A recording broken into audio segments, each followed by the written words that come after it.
The show that goes there. This is the Shaggy Jenkins Show on the Pacifica Radio Network. It's the Shaggy Jenkins Show on the Pacifica Radio Network. Welcome to it. Boy, today do we have a lot to cover in Black History Month, like how one state doesn't know how to really celebrate all of Black history.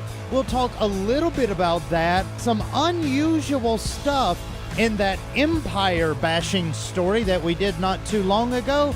And then, of course, we'll check in to make sure that the rest of the world hasn't gone to hell in a handbasket. Before we get to all of that, brief introductions are in line.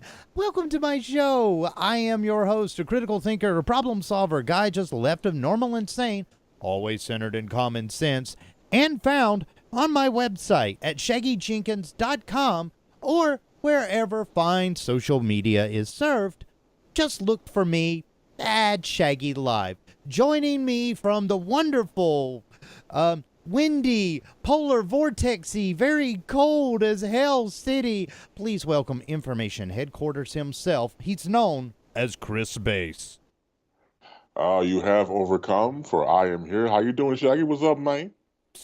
So far, so good. I'm not gonna lie. It is very funny here in Maui, trying to tell people that global warming is real when not just 14 miles up from this studio right now, there is, for the first time ever, a very snow-capped Haleakala mountain. Wow, get out of town. Yeah, but we... You gonna close everything down? Everybody stay indoors? Everybody. I mean, this is Hawaii. We don't even have clothes for that. Thank you. Right. I know. Yeah, so many people have taken pictures, and this is no joke. So many people have taken pictures of them in the snow wearing slippers. Well, you have to be forward fashion thinking, I guess. I guess, right? Like here in Chicago, it's like as cold as witches' teeth in the steel brassiere, and you still got guys out there doing like I have on obviously a hoodie. They'll do the hoodie thing and wear shorts. You can't have both. Either is one or the other. Now, I don't know what their malfunction of their minds are, but I'm like, you can't do it both ways. Either you're cold or you're hot. You can't do it both. Yeah, that seems a little odd to me because it's like, for God's sakes, man, dress for the weather.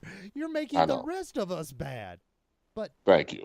This is one of the funniest things because, I mean, we're going to be talking a lot about kind of facts that have tried to be changed by certain people, and this is one of the funniest things. Every time we have events like this polar vortex where you're from and where I'm from, what the hell is that? Seriously, we were like, what happened to the mountain? Right. But the thing is that when it comes to certain factual things, a lot of people try to change the facts to suit their needs. Would we agree? Absolutely, all the time. Yeah, and it's kind of with that we got to start off with our first story because this one I thought was pretty interesting. Now, not too long ago, we talked about Jussie Smollet. Now, this is the incident that happened, or at least was alleged to have happened. Police still haven't found the suspects yet. Can you believe that, Chris? Yeah, I believe it. I'll tell you why as you set up the topic here. Okay, this is what happened. Two guys, Caucasian, of course, wearing red Make America Great Again caps, beat down openly gay Jussie Smollett from the show Empire. Now, in that attack, he said that as they were running away, they yelled out, "This is MAGA country." And of course, there was some closed-circuit television footage that was recovered. There was a lot of other kind of things that were, hey, in the process of happening. I mean, God, they even had two persons of interest that they were looking at, and they had them on camera. And then all of a sudden, Chris, things started to kind of get a little weird, would you say?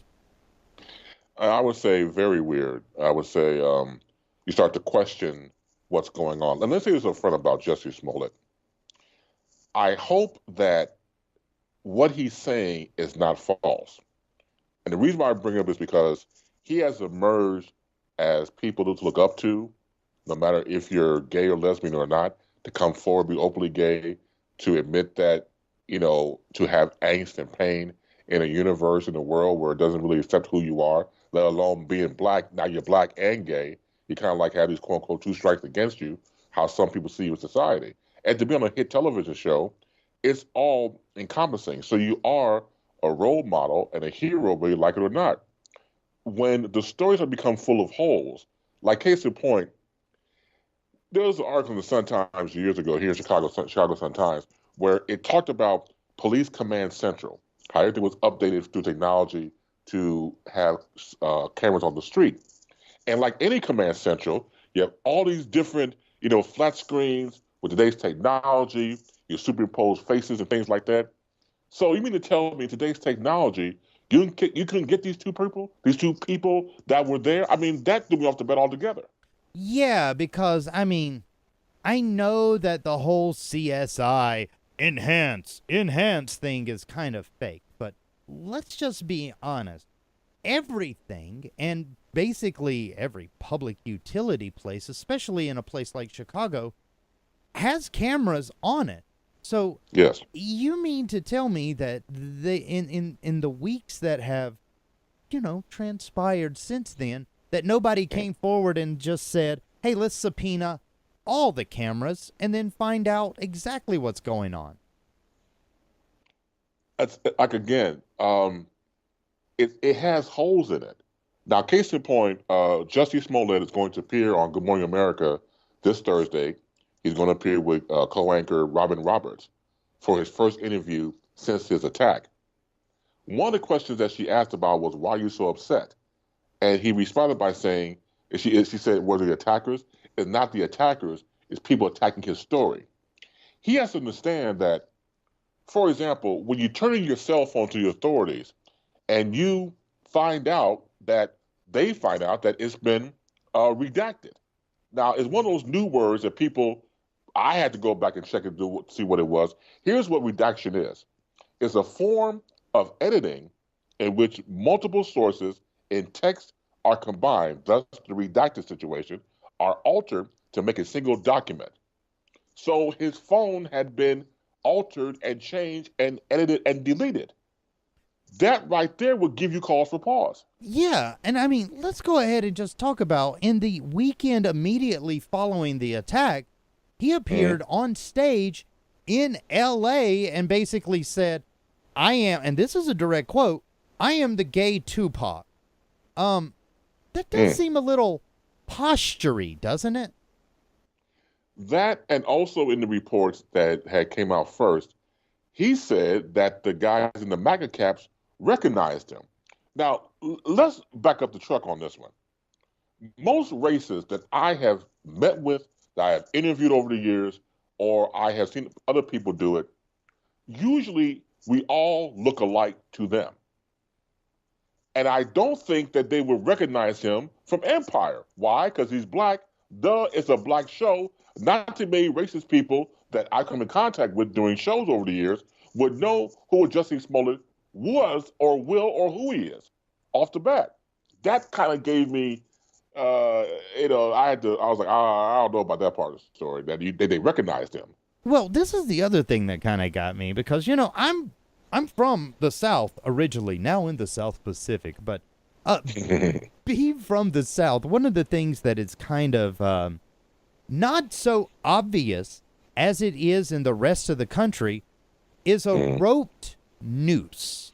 I don't know if you know that, but plenty of people got nooses in the South, and nobody really seems to say a whole lot about it. Mm-hmm. Yeah, you're right about that. A little scary. But getting back to this, Smollet was found with a rope noose around his neck and some unknown chemical that these alleged assailants poured on him. But, right. Chris, I'm just going to ask a very crazy question. How much would somebody walking around with a noose stick out in a place like Chicago? Like a sore thumb and other sore body parts. Now, I keep in contact with the media in the city that I know, of course, because I grew up here all my life.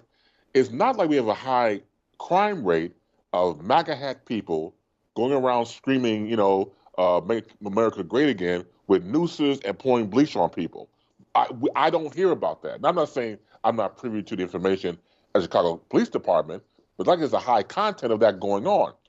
If I was to take a guess about what Jussie's talking about, I'm not saying he couldn't be singled out, but the story has holes in it. And that's where I get disturbed at, because someone like a Jussie Smollett, again, should be very, very careful. I'm looking forward to seeing an interview like most people with Good Morning America with Robert Roberts. You have to be very, very careful, because we're looking at the age right now of what, boys and girls? We fact check everything. And you can't get away with it like you did, say, even 10 years ago. You can't get away with it. Everything is to our fingertips to check and see if stories are panned out for what people are saying. And the way it seems to me right now, and I hate to say this, I really like Jussie altogether, I think when you prey upon the fears of people, when you talk about what the president's doing, the MAGA caps, how he gets negative publicity, in the media at times, when you use that as a tool to say I was attacked, be very careful. And again, it's not like we have a high crime rate of that going on here in Chicago. Well, that's one of the things that I also find kind of interesting, because when it came to the investigation of the MAGA caps, the nooses, the bleach, this is the thing that kind of just bothers me about this. And yeah, you've already brought up how the hell would they, even recognize who he was. But the redactions on his text messages, when Smollet turned over his phone, all of a sudden, conversations were not in the order that they were in, and messages, because you can do this. I found out. I actually played around, and I made it look like my wife is planning to kill me. But, so if somebody... don't do that. Yeah. By the way, if somebody finds my phone, that was an experiment. Do not take it serious. My wife does not want to kill me. The Hawaiians did that a long time ago on this day, Valentine's Day. His name was Captain Cook. You should Google it. Interesting story. All right. Anyway, getting back into this, these redactions, though. Yes. This is the part that really bothers me. It's almost like there was conversations that either set up this situation to happen, antagonized this situation to happen, schemed this whole thing, and those parts of a conversation were stripped out of his text messages before he turned it over to police. Right. So this is what I gotta ask. What would be his motive in all of this? I took one guess, Shaggy. My guess is it could be, I hate to say it, but I'm going to say it anyway, protecting a loved one because of domestic violence. That's usually what happens with domestic partners. The one who is victimized does not want to come forward yet to admit that he or she is victimized, and they still protect that person. So, say, for example, relationship couples get into a fight. Someone gets hit to the point where they have to go to the hospital. And, of course, the nurse or doctors ask questions, how did you get injured? And they know they were beat up by their spouse or loved one, but they don't tell. Oh, I slipped and fell. It's usually the natural response. I slipped and fell down the steps by accident, and that's how I got the cut over my eye and the bruise on my ribs. And the authorities at the hospital know that. They have to report it if they feel something is not right about the story to the authorities. So it could be domestic violence. That's one of the things that's kind of troubling, because when you look at the injury, if there were two grown men, okay, let's just assume two American adults, which means that they have the stamina of two meerkats on some crack cocaine. I don't know. Okay. Yeah, let's just say that they're not that strong, and they don't last that long. So let's just say, and to be fair, I mean, I am kind of making a joke, but when it comes to violent encounters, random violent encounters, they're usually under about 20-something seconds. True. So That's this is the thing. A massive amount of damage.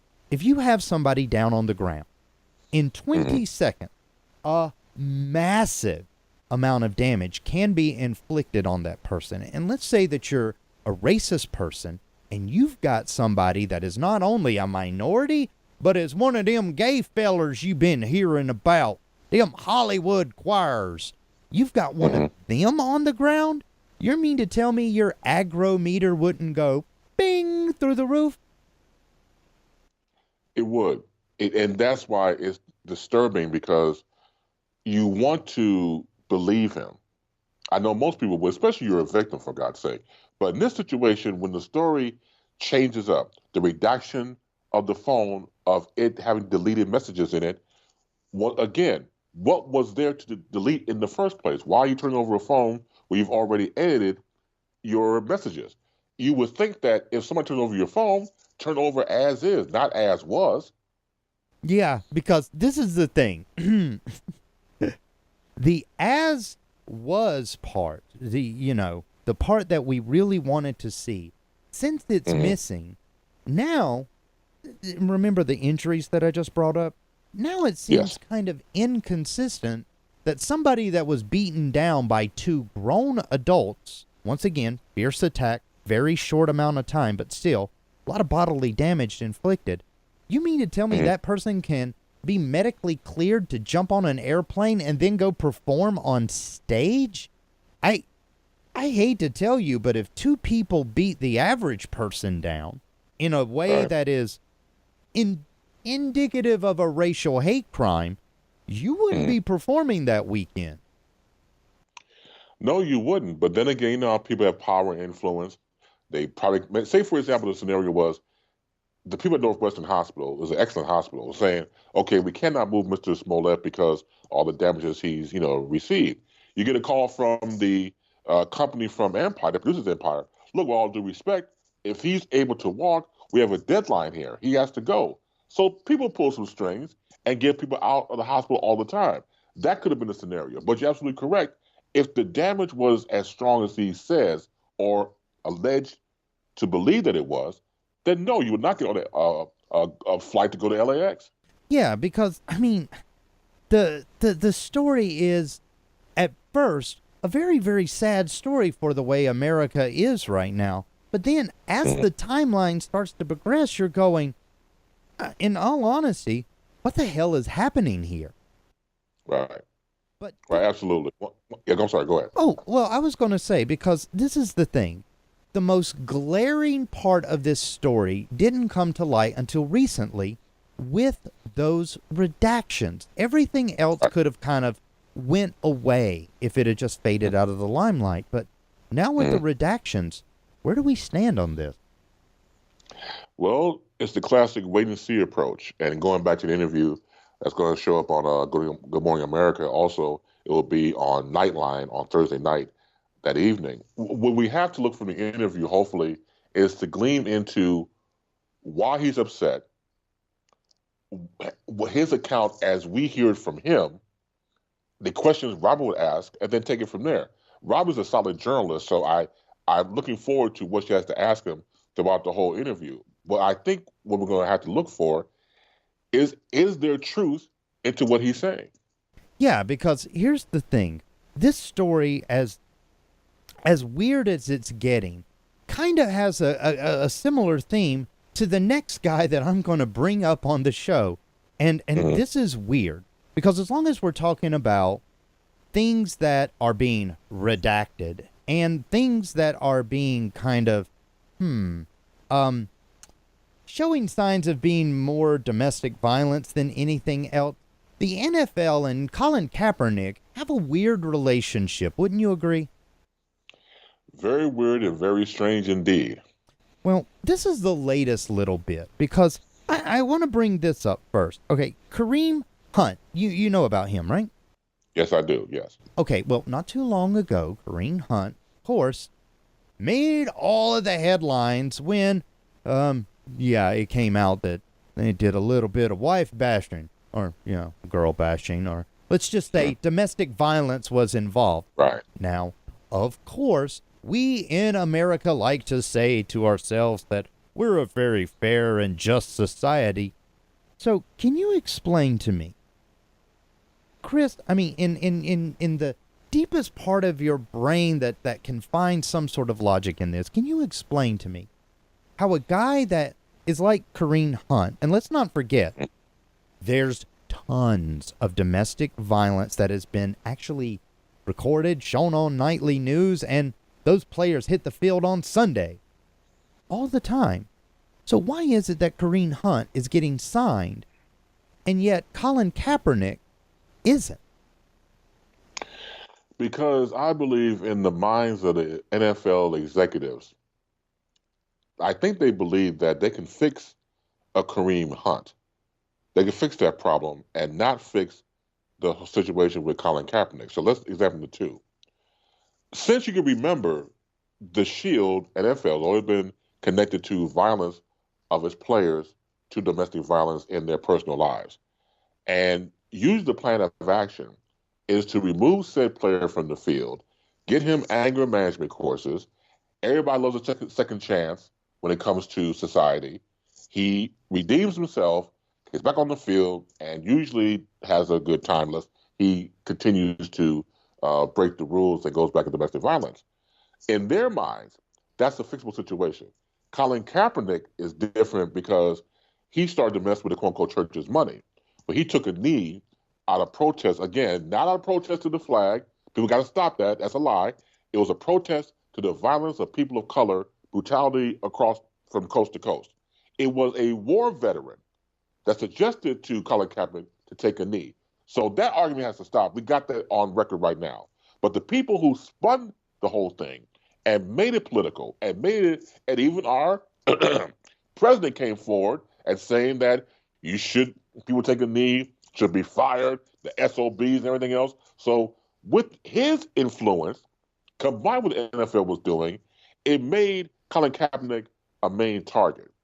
And plus, when the military is paying the NFL like upwards of maybe $2 to $3, probably more $1 million per season. Now, mind you, if you're an NFL fan, go back maybe 10 years ago, you didn't see the fanfare of the American flag on the football field and jets flying over the stadiums until maybe about 10 or 12 years ago. Why? Because the military used that as a recruiting tool for their services.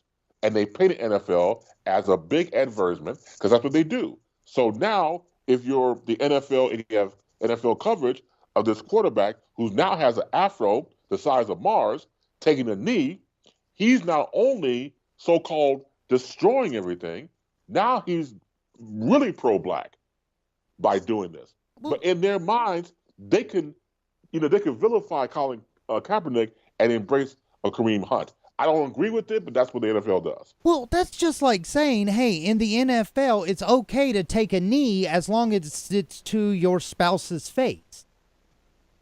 Yeah, exactly. As long as you put the knee in the chest, you're good to go. I mean, we've seen football players knock their wives out in elevators, still continue to have careers, but at the end of the day, what is it about the NFL? And let's just be honest. What is it about the NFL that violence isn't such a bad thing to deal in, but politics is? Violence sells. The NFL is obviously a brutality sport. You have it on Sunday, Monday, and now Thursday. You got 3 days to watch your favorite NFL teams go back and forth with it. When it comes down to a Kareem Hunt, who was currently at the time playing for the Kansas City Chiefs, the Chiefs organization went to Mr. Hunt. Now, is there anything you want to tell us about in your personal life or anything else? He lied. He said, no, nothing wrong. Then when they showed him the video, you got me. It's too late. It's too late. They wanted him to come clean, and he did not. That's just it. When the NFL was kind of taken to task over what Colin Kaepernick was doing, a lot of people wanted them to come out and be honest. But it seems that honesty isn't the best policy when, some of your ad dollars might come from the U.S. government, eh? Well, exactly. That and the fact that you also have advertisers who did not like that, who bought into the idea about he's taking a knee because he's anti-military. And so advertisers will look, we can take our $2.5 million per year, go somewhere else. The NFL's like, no. Bring back your 2.5. We'll take care of it. We'll take care of you and your 2.5, and we'll take care of Collin, which is what they did.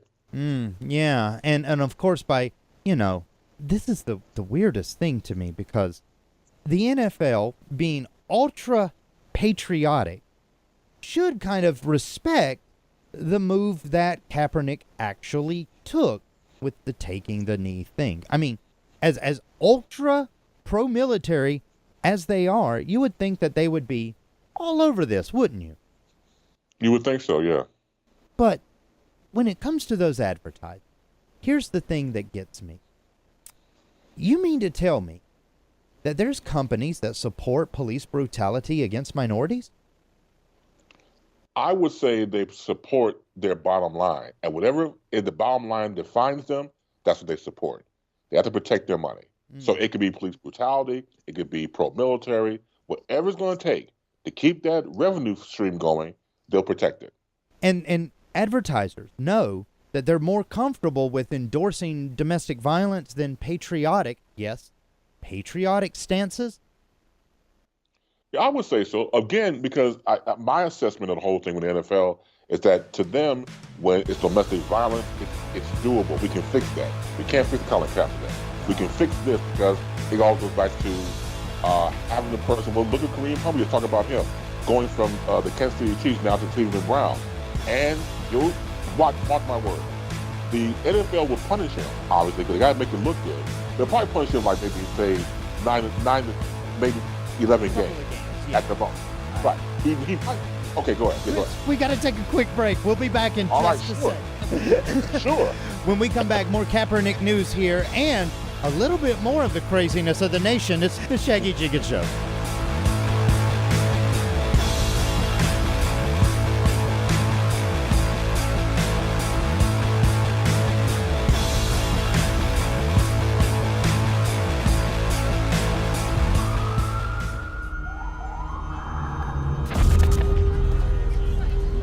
Opiates has taken everything and everyone I've ever loved away from me. Everything. All I did was dance. I was being scouted for a scholarship. I blew my ankle out and I got prescribed pain pills by my doctor. If making my detox public is gonna help somebody, I'm all for it.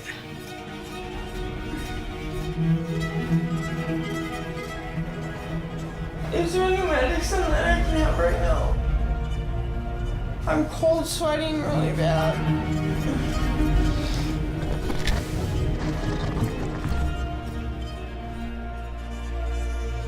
I just wish I would have had a warning. Opioid dependence can happen after just 5 days. Know the truth, spread the truth. Get involved, get informed. This is the Shaggy Jenkins Show on the Pacifica Radio Network. It's the Shaggy Jenkins Show on the Pacifica Radio Network. Welcome back to it. Hi, I'm of course your host, and if you missed anything of the first part of the show, from me, Shaggy, well, you need to go to my website, shaggyjenkins.com, or follow us wherever fine social media is served at Shaggy Live. Our show is available as a podcast damn near everywhere. So all you got to do is go to your favorite search engine and type in The Shaggy Jenkins Show and give us a listen. Why don't you? Hey, this guy is coming to us from the very polary vortex city of Chicago. Please welcome back, all snug as a rug in his hoodie, it's Chris Bass. You got that right. Layers upon layers upon layers. So always good to be back here, man, to chop it up some more. Yeah, because when we went to the break, just ahead of the break, I should say, we were talking about Kareem Hunt, and we were specifically talking about his suspension. Now, this is the thing. If he gets signed, okay, this is a big if he gets signed, and if he was to go on to another team, of course the NFL would look for some sort of punishment. So let's say that they're going to propose so many games that he's not going to be able to play. Now, keep in mind that, yeah, they would probably withhold his pay, but that wouldn't stop anything like a side endorsement, an appearance fee, a signing fee, the regular stuff that these guys make their side money on. It wouldn't stop any of that. So really, how much would it hurt his bottom line? But this is the thing. and you kind of brought this up, there's a chance that he wouldn't even have a suspension, isn't there? He'll have to get a suspension, but he can repeal it. So, for example, say the league was to say, okay, we'll suspend you about, say, 10 games because of it being so high profile, because how many strikes he has against him prior to this. So let's just say for conversation, 10 games. So they'll repeal it, the players' union, and say, okay, instead of 10, we'll give you 5, no more than 6. Probably cut it in half, something like that. So after he does that, he's back on the field.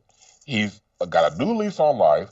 He's been to anger management. He's taken the cut off his salary because it takes salary because you get paid per game.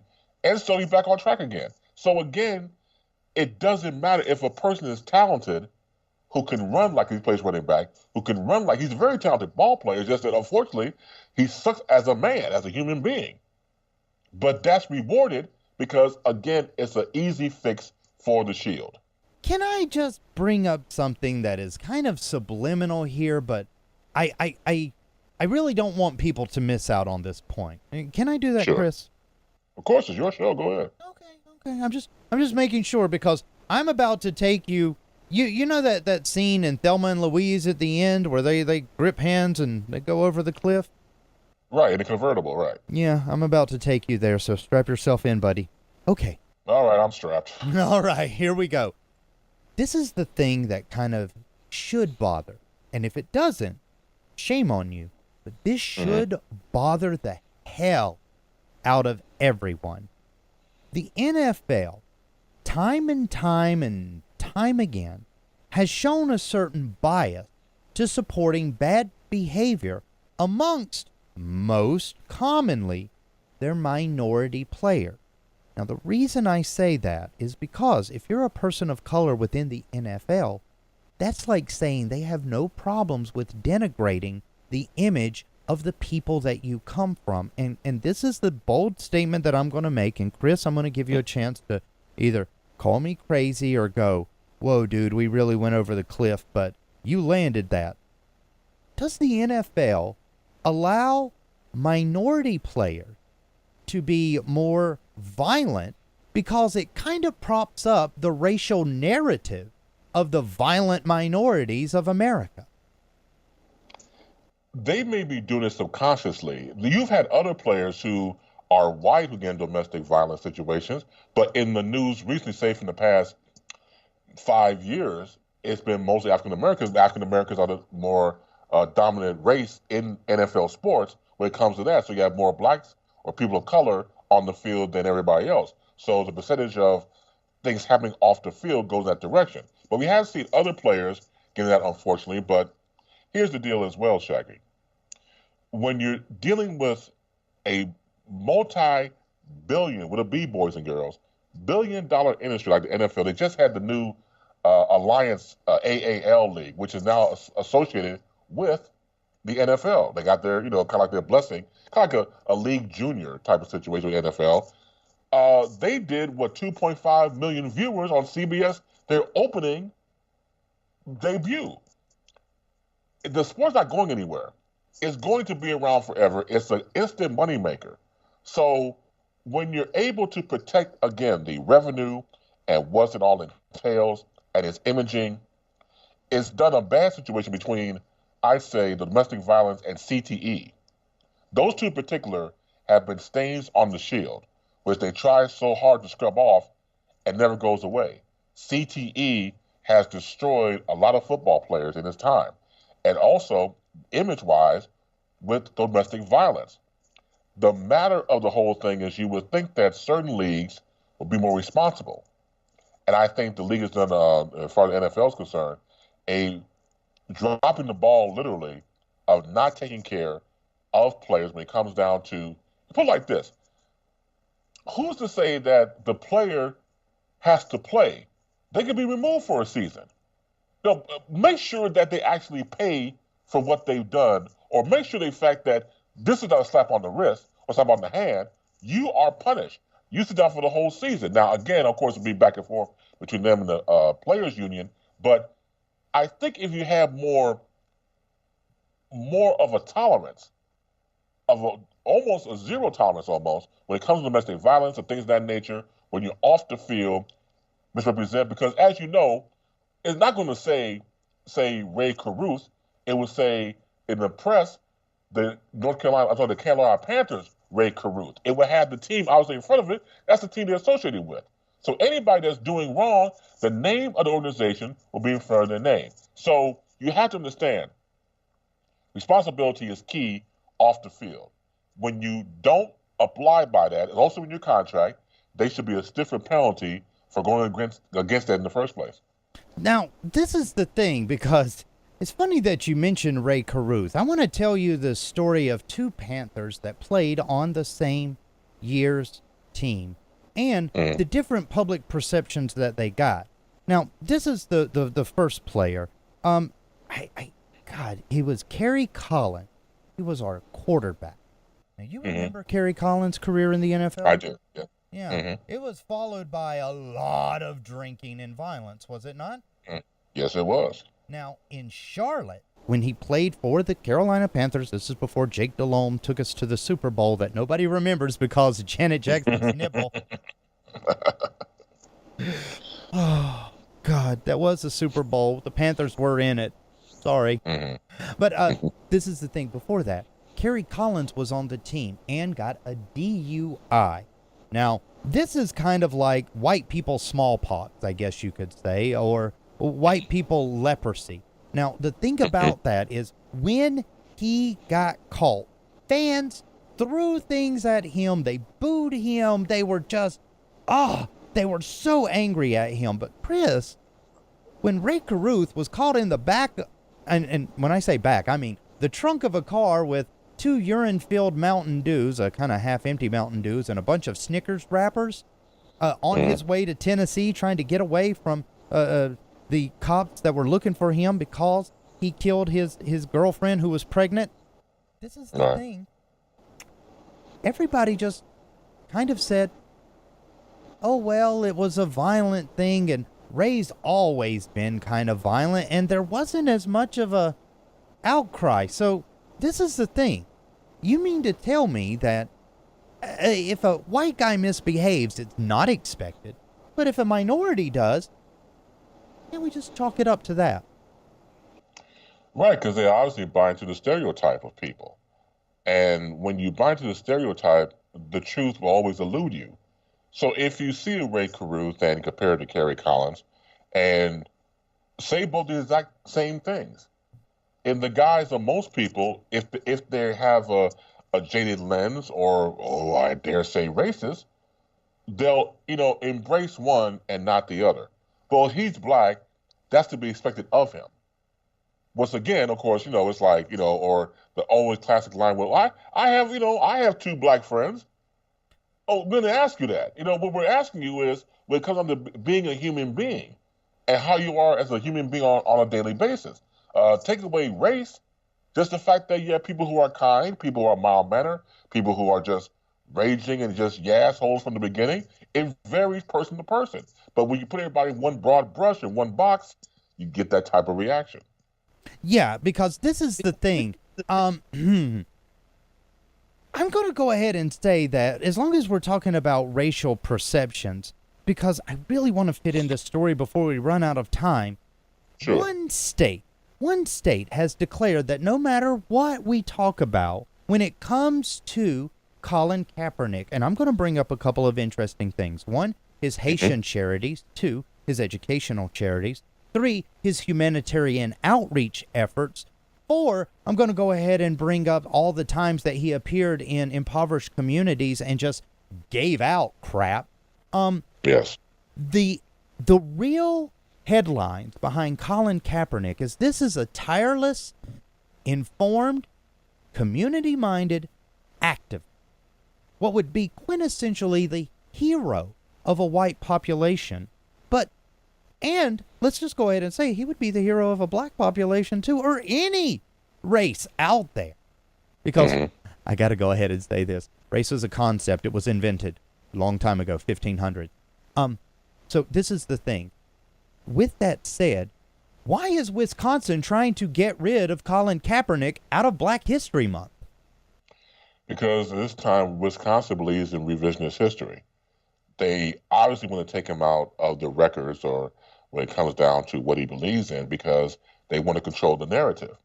And when you control the narrative, it just gets in the way of progress. You don't have to agree with everything Colin Kaepernick has done, but still, you cannot deny the fact that he has become a historical content in modern day history. And I go one step further. For this generation of people, it's their Muhammad Ali. When Muhammad Ali years ago said, I would not go to Vietnam War to fight other people that done anything wrong to me, why should I go fight for white people when white people persecute me on a daily basis here in my own country? You know, white people won't take up for me, why should I go fight for them?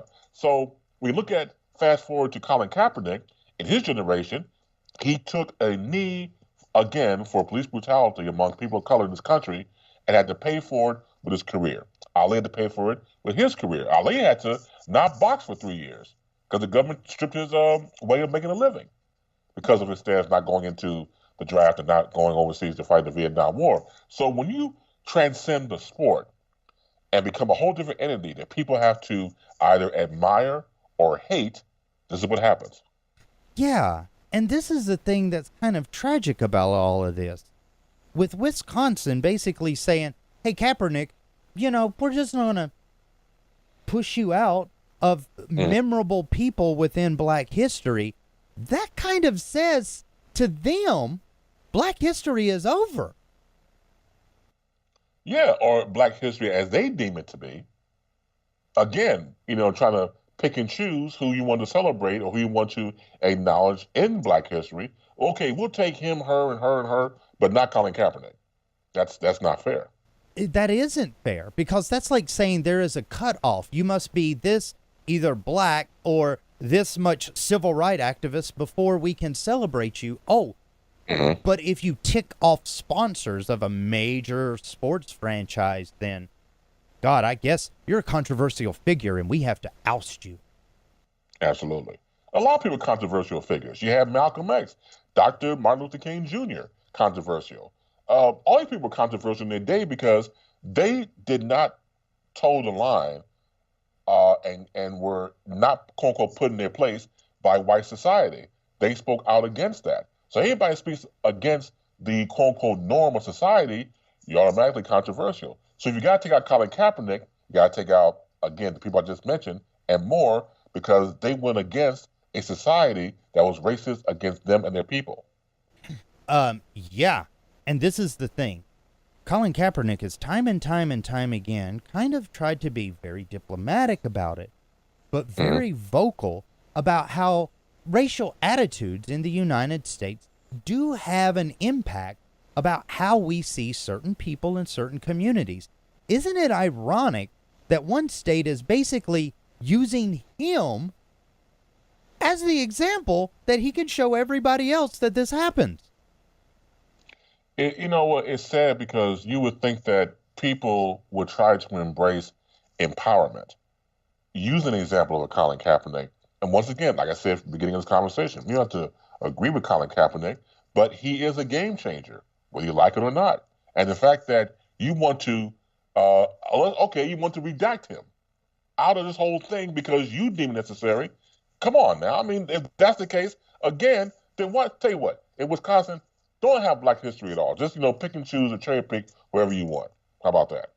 Oh, yeah, let's just go ahead and say, I'm going to take MLK because he's kind of easier to, whitewash for the masses than a Malcolm X. So we're not going to talk about Malcolm X anymore.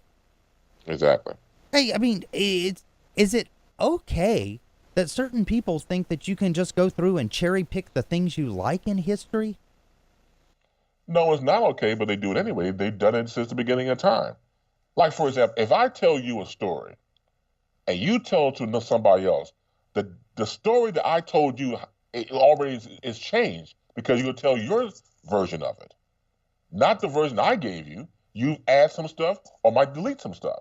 And that's just how, stories go. When we get into books and we read about it, we're getting most likely some watered down version to a degree because stuff could have been taken out that we don't even know about. Yeah, because this is the thing. As history progresses, and as we move away from things, now for me and you, a guy like Colin Kaepernick is a topical thing. Give it a decade. How long before it's not? Give it 2 decades. How long before it's a rumor? 3 decades. How long before it's a myth? And 4 decades, how long before it's erased? This is the thing about what Wisconsin is doing. They're basically taking a stand and saying, hey, it's okay to be a part of black history just as long as you're not overly threatening the white guy. That's not the way to go about it. And Wisconsin should be ashamed of itself when you're, again, cherry-picking people that you deem important for black history, when you have to look at the whole thing about black history, not just, okay, I like him, I like her, and he's okay, he'll do. But again, since the history of people in general, we've always gotten a version of the truth. Yeah. And when it comes to the version of the truth that we're going to tell people years from now, what do you think that narrative is going to sound like when we mention Colin Kaepernick? It's going to be mixed like any other situation. You still have people right to this day don't care for Malcolm X, don't care for Dr. King, even though Dr. King has been, as you said earlier, whitewashing society. I just had a conversation with a friend of mine saying that some children in school don't know really who Dr. King is. It's not really taught in certain schools. All they know is it's the holiday, and that's that. So that it's a disservice, Shaggy. It's a layered upon layer situation where the history of a Colin Kaepernick would always be either you're on the side or not.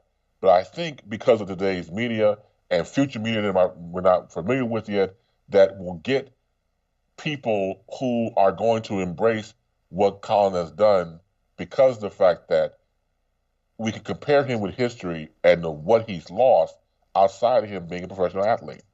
Yeah, because this is the thing. At the end of the day, he's proved time and time again, he's way more than a professional athlete. Yes. Yeah. And that's absolutely. Well, I mean, we've got about, 9 minutes left in the show. I kind of want to bring this up. As long as we're talking about America and its weirdness lately, this was one of the weirdest stories that I kind of covered earlier this week on the show, and it has to do with Trump's southern border wall and the weird kind of, as long as we're making football references here, the weird kind of Hail Mary being thrown up by a junior freshman quarterback, Ted Cruz. This is the thing, Chris. Ted Cruz has been insulted time and time again by Donald Trump, and now he's trying to suggest a way of saving the southern border wall. What gives? Well, Senator Cruz has the idea of, as you know, Al Chapo was now incarcerated, wants to take some of Al Chapo's money, say about $14 billion, and use that for the wall. Now, he also had an act trying to pass about taking the criminal elements, whatever finance that they had, and use it for other things than the government. Again, we're getting this, we're going to build the wall regardless type of mentality. But he said before, Senator Cruz, he's always been the footstool to Trump, and apparently he likes it. I don't see him fighting back.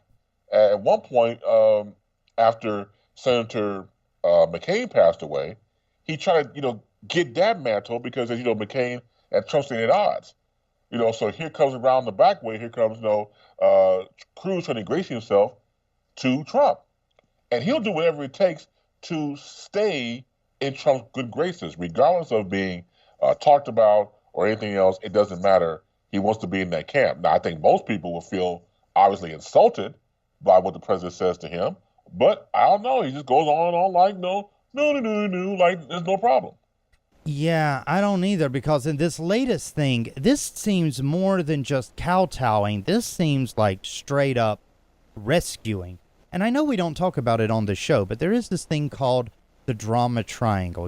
There's the aggressor, then there's the victim, and then there's the rescuer. And depending on what your role is, that triangle can see you play multiple parts. But when it comes to Ted Cruz, he just seems to be going between, and this is the sickest part because you're not supposed to go between these two parts, the aggressor and the victim.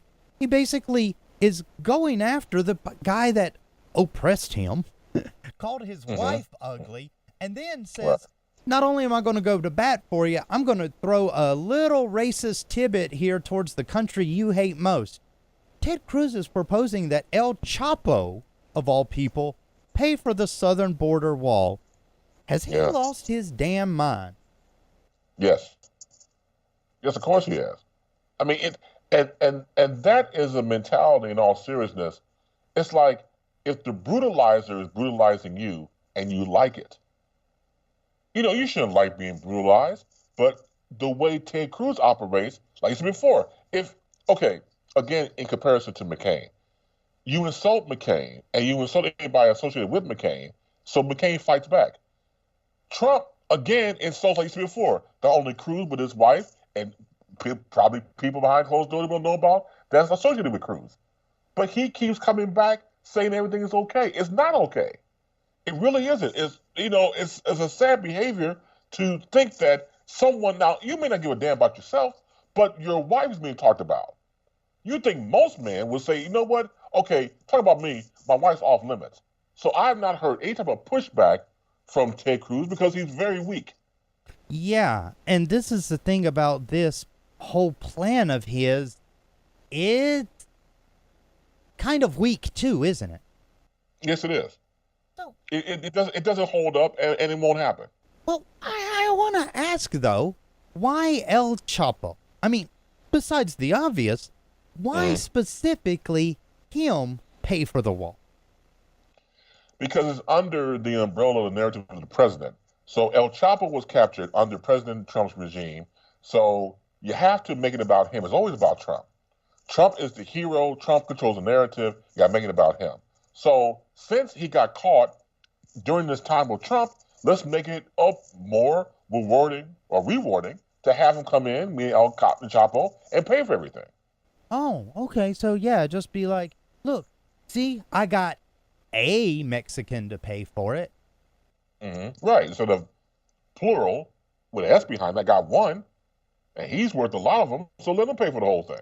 Now, keep in mind, though, this is the thing. El Chapo has, I think they said, $14 billion in assets that were seized by the United States. Now, that's correct.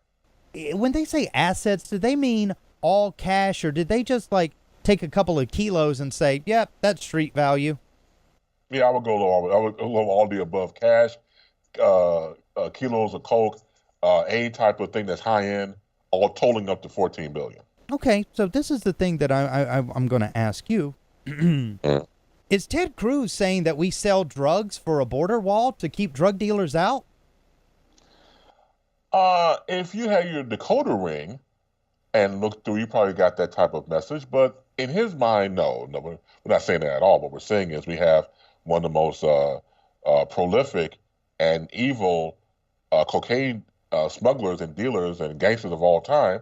We got them under wraps. We got the handcuffs on them. So now let him pay for it. That's the guy who's putting it out there. But in the subliminal message, you're absolutely correct. Yeah, because, I mean, I know that Republicans keep loving to talk about Ronald Reagan, but let's not forget that Ronald Reagan put bricks of cocaine on government airplanes for the longest time, didn't he?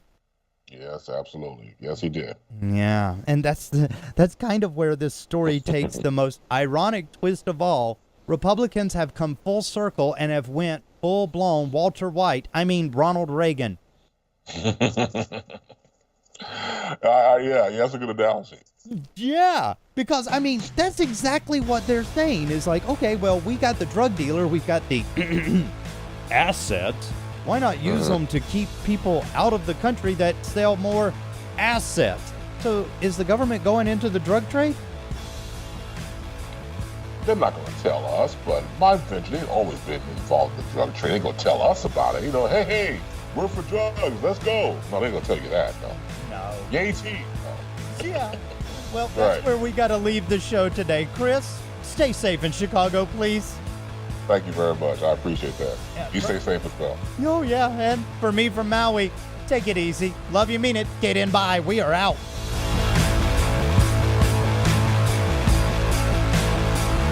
That was perfect. All right, dog. Oh, dude, take care of your business, man. Give my wife your best. Give your wife my